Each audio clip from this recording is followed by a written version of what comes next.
ओम शांति।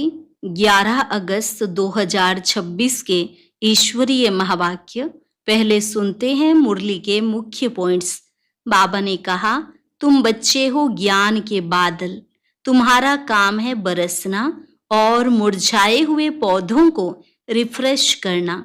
जो अच्छे बादल होंगे वह सर्विस पर जरूर जाएंगे, परंतु जिन बच्चों का बाप से योग नहीं, प्यार नहीं, वह तो जैसे खाली बादल हैं। अगर बादल भरा हुआ है और बरसे नहीं तो वह बादल ही किस काम का। फिर बाबा ने कहा, जो बंधन मुक्त हैं, बालिग हैं, उन्हें सर्विस का अच्छा चांस है, तो सर्विस पर चक्कर लगाते रहना चाहिए। जैसे बाबा को सर्विस का शौक है, ऐसे तुम्हें भी होना चाहिए। सर्विसेबल बच्चों को आराम से सोना नहीं है, आराम तो हराम है। लास्ट में बाबा ने कहा, ऐसे भी हैं जिनको नॉलेज का बहुत घमंड है, परंतु वह सर्विस नहीं डिसर्विस ही करते हैं। जो फालतू देह अभिमान के नशे में रहेंगे वो हमेशा के लिए ऊंच पद गंवा देंगे। और अब सुनते हैं महावाक्यों को विस्तार से। मुरली का सार। मीठे बच्चे, बाप दादा की याद प्यार लेनी है तो सर्विसेबल बनो। बुद्धि में ज्ञान भरपूर है तो वर्षा करो। प्रश्न, कौन सा नशा भरे हुए बादलों को भी उड़ाकर ले जाता, बरसने नहीं देता है? उत्तर, अगर फालतू देह अभिमान का नशा आया तो भरे हुए बादल भी उड़ जाएंगे, बरसेंगे भी तो सर्विस के बदले डिसर्विस करेंगे। अगर बाबा से प्यार नहीं, उनसे योग नहीं, तो ज्ञान होते हुए भी जैसे खाली हैं। ऐसे खाली बादल अनेकों का कल्याण कैसे करेंगे? ओम शांति। बाकी थोड़े बादल बचे हैं। जैसे बरसात जब कम हो जाती है तो सागर के ऊपर बादल नहीं होते हैं, ठंडे हो जाते हैं, वैसे यहाँ भी ठंडे हो जाते हैं। बादल उनको कहेंगे जो रिफ्रेश हो जाकर वर्षा बरसाते हैं। अगर कोई बरसात नहीं करते तो उनको बादल थोड़े ही कहेंगे। यह हैं ज्ञान बादल, वह हैं पानी के बादल। ज्ञान के बादल आते हैं जब सीजन होती है, रिफ्रेश होकर औरों को रिफ्रेश करते हैं। बादल भी नंबरवार होते हैं, कोई तो बहुत जोर से बरसते हैं। बादलों का काम ही है बरसना और मुरझाए हुए पौधों को रिफ्रेश करना। जिनमें पूरा ज्ञान है वह छिपकर नहीं बैठते, उनको बाबा का डायरेक्शन भी नहीं चाहिए। हैं ही बादल, आते ही हैं भरकर बरसने के लिए। जहां देखें कलराठी जमीन है तो जाकर सब्ज करना चाहिए। महारथी बच्चे तो सब सेंटर्स को अच्छी रीति जानते हैं, कौन सा सेंटर ठंडा है, किस सेंटर के बच्चों को जास्ती तूफान आते हैं। महारथी सर्विसेबल अच्छी रीति जानते हैं। बाबा भी हमेशा कहते हैं सर्विसेबल बच्चों को याद प्यार देना। अच्छे बादल सर्विस पर जाएंगे। प्रदर्शनी में भी कोई सब एक रस नहीं समझाते हैं। मुख्य बात ही यह है, गीता का भगवान निराकार परमपिता परमात्मा है, ना कि साकारी श्री कृष्ण। समझाने का बड़ा अच्छा ढंग चाहिए। सारा दिन यही ख्यालात रहने चाहिए कि सबको जाकर जगाएं। सब घोर अंधियारे में पड़े हैं। सबको प्रेम से समझाते रहो कि दो बाप हैं, एक हद का और दूसरा बेहद का। बेहद के बाप को ही पतित पावन कहते हैं। अब तुम बच्चों को बुद्धि मिली है। दुनिया के मनुष्य देखने में भल भबके वाले हैं, परंतु हैं पत्थर बुद्धि। बाप खुद कहते हैं, इन साधु नाम वालों का भी मुझे ही उद्धार करना है। वह भी रचता और रचना को नहीं जानते हैं। सतयुग से लेकर फिर यह ज्ञान प्राय लोप हो जाता है, परंतु यह किसको भी पता नहीं।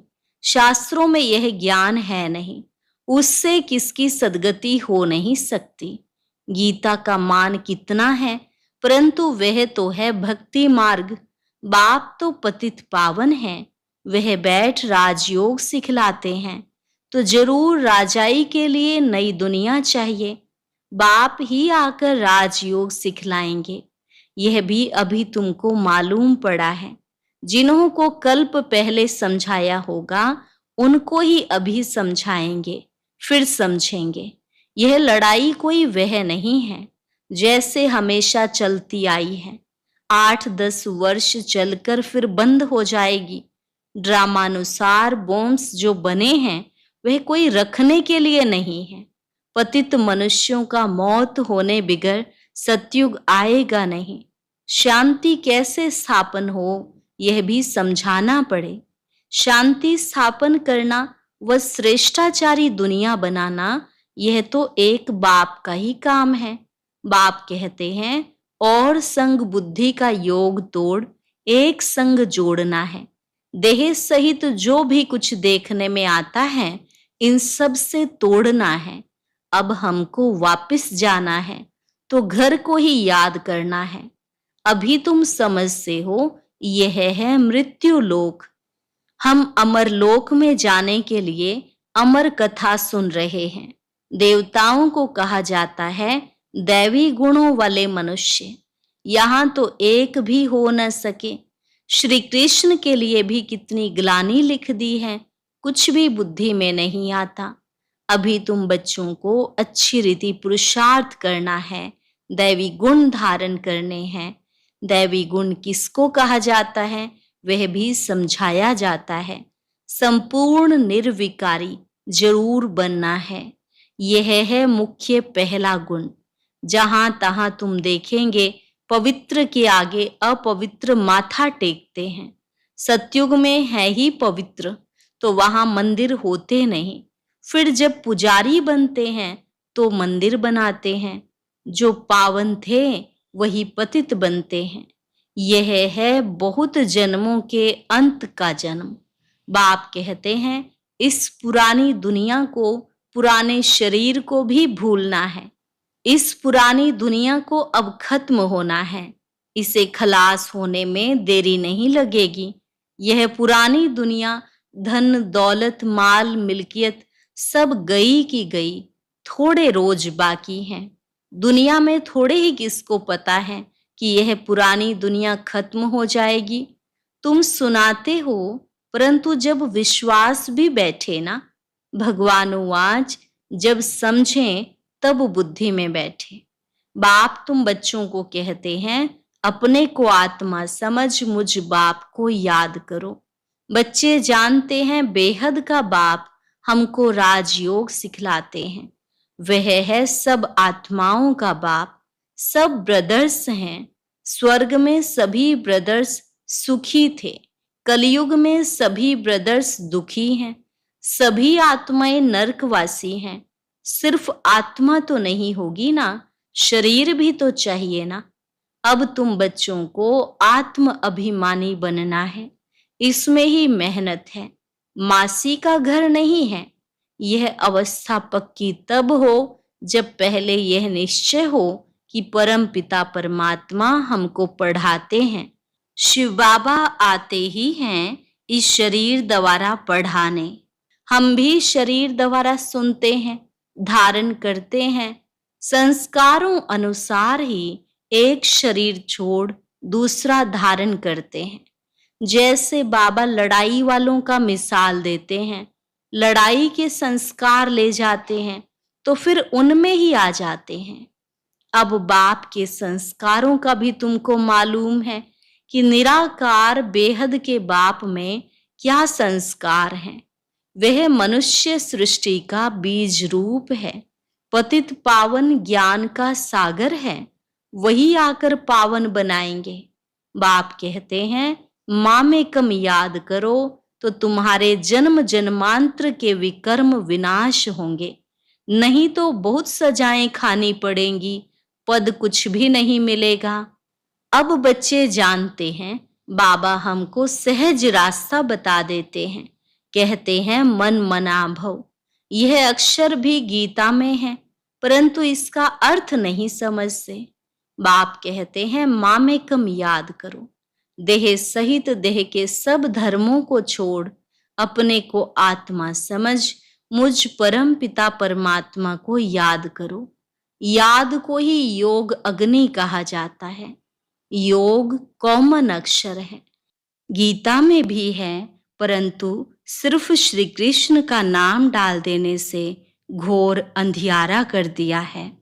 अब तुम समझाते हो तो कह देते हैं यह तुम्हारी कल्पना है, कुछ भी पता नहीं पड़ता है। उनको वर्षा तो लेना ही नहीं है। पहले तो जब यह समझें कि यह बेहद का बाप बाप भी है, टीचर भी है, सतगुरु भी है, वह हमको पढ़ाते हैं।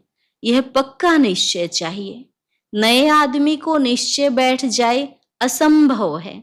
कोई कोई नए नए भी सेंसिबल होते हैं तो समझ जाते हैं, कोई तो यहाँ आना भी नहीं चाहते, कुछ भी समझते नहीं, जरा भी बुद्धि में नहीं आता।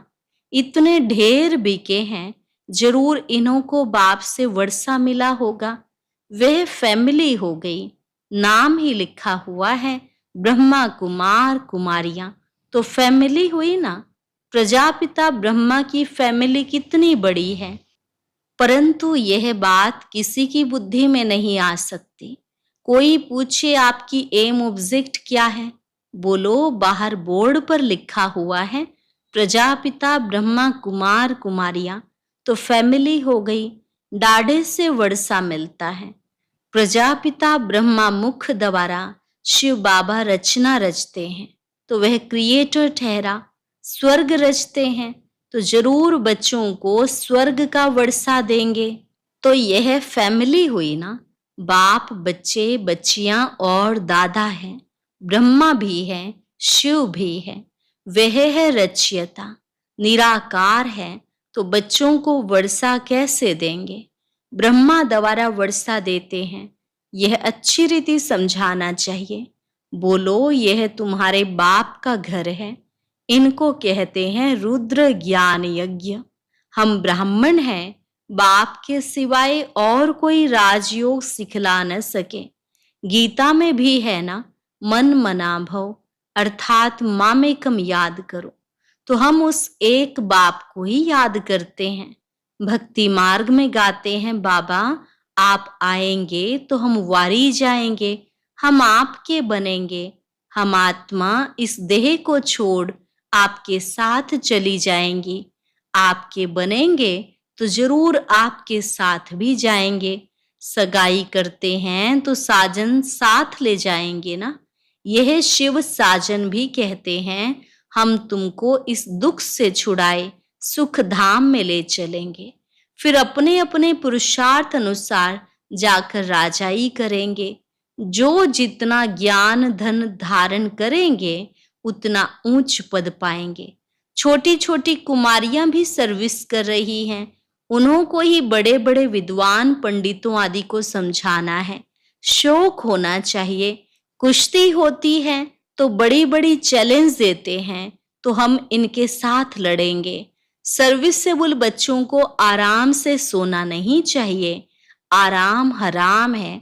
जो भी अपने को महारथी समझते हैं उन्हें सुख से सोना नहीं है, सर्विस पर चक्र लगाना चाहिए। आजकल बाबा प्रदर्शनियां बहुत बनवाते रहते हैं। बड़ों बड़ों को निमंत्रण भेज दो, अभी नहीं तो पीछे आ जाएंगे। साधु संत महात्मा कोई भी हो जगाते रहो, परंतु बात करने वाला चाहिए महारथी। जिनका बाप से योग नहीं प्यार नहीं, वह तो जैसे खाली बादल हैं, वह क्या करेंगे? यह तो जानते हो पढ़े हुए के आगे अनपढ़े भरी ढोएंगे।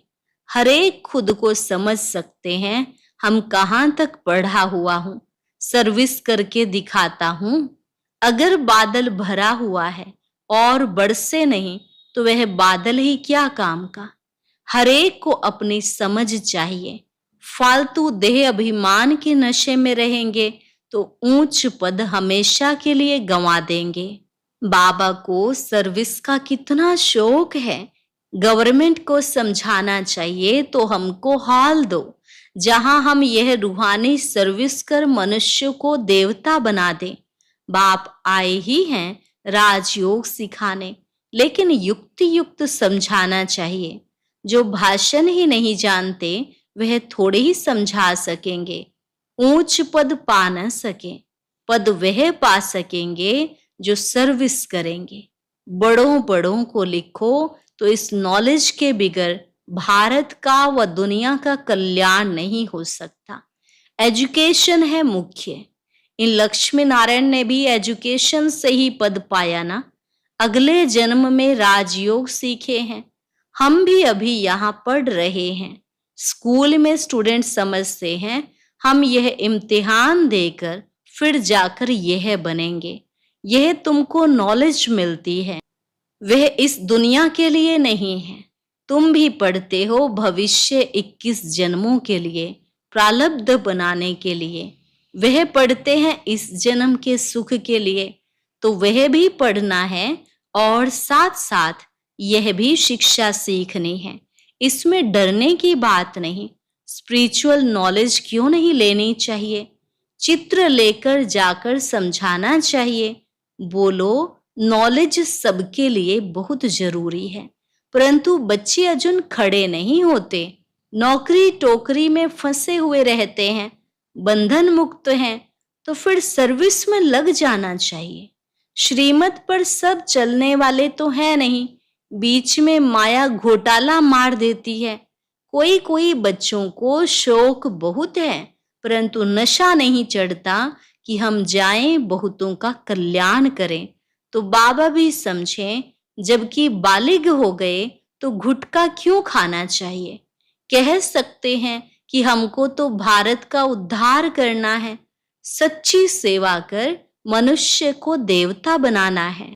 बाबा को तो वंडर लगता है, नशा नहीं चढ़ता। इसलिए बाबा कहते हैं रजो बुद्धि है। चांस बहुत अच्छा है। ऐसे भी बहुत हैं जिनको नॉलेज का घमंड बहुत है, परंतु डिसर्विस बहुत करते हैं। यह तो गुड़ जाने, गुड़ की गोथरी जाने। राहु का ग्रहण बैठ जाता है, बृहस्पति की दशा उतर राहु की बैठ जाती है। अभी अभी देखो अच्छा चल रहा है, अभी अभी देखो फिर ग्रहचारी बैठ जाती है, गिर पड़ते हैं।